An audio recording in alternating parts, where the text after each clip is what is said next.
আমি আমার আন্তরিক শুভেচ্ছা জানাই এবং সবথেকে বেশি শুভেচ্ছা জানাচ্ছি এবং আন্তরিক স্নেহ বলতে পারেন জানাচ্ছি গ্রুপের প্রতিষ্ঠাতা অরুণজি।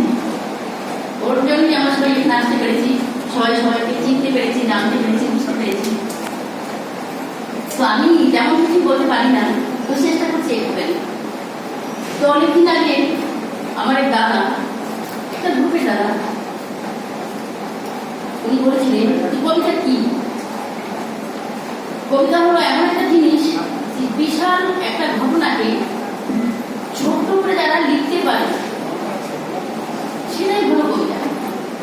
আমি অনেক ঘটনা আছে যারা গল্পে আঁকা করে অনেক 3 পাতা 4 পাতা 5 পাতা 7 পাতা হয়, সেটাকে ছোট্ট আকার করে যারা লিখতে পারে সেটাই অরিজিনাল কবিতা এবং কবি। কিছুদিন আগে আমি যেমন ভক্তিতে ভগবান এই যে কবিতাটা আমি লিখেছিলাম, আমি কিন্তু ঘটনাটা শুনেছি একটা গানের মধ্যে, হিন্দি গানের মধ্যে। ঘটনাটা শুনে আমার মনে প্রচুর ডাক কেটে গেল। ডাক কেটে আমি কি করবো, তাহলে এটা তো ওটা হিন্দি তো সবাই বলবে, বোঝে না। আমি সেটাই কবিতার আকারে প্রকাশ করে আমি সব গ্রুপেই ছেড়েছিলাম এবং সারাও করেছি। তো আমি আর তেমন কিছু বলতে পারি না। আমি আমার লেখা একটা কবিতাই পাঠ করে শুনেছি আমাদেরকে।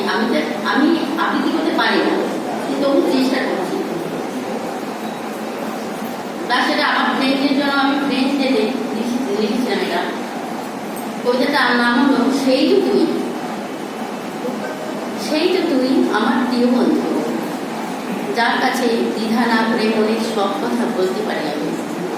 অন্তরের আবেগ, অনুভূতি, পাওয়া না পাওয়া, আশা আকাঙ্ক্ষা সব যার কাছে বিনা অনুমতিতে বলে ফেলতে পারি আমি। সেই তো তুই, যার উপস্থিতি মনটি আলাদা এক সম্পূর্ণতা দেয়, শুধু মনে হয় সব যেন পেয়েছি আমি। সেই তো তুই আমার ভালোবাসা, আমার না বলা আশা, আমার অতীত, আমার বর্তমান, আমার ভবিষ্যতের একমাত্র দণ্ডায়মান অস্তিত্ব, যার পরশে ভুলে যাই আমি সব বেদনা।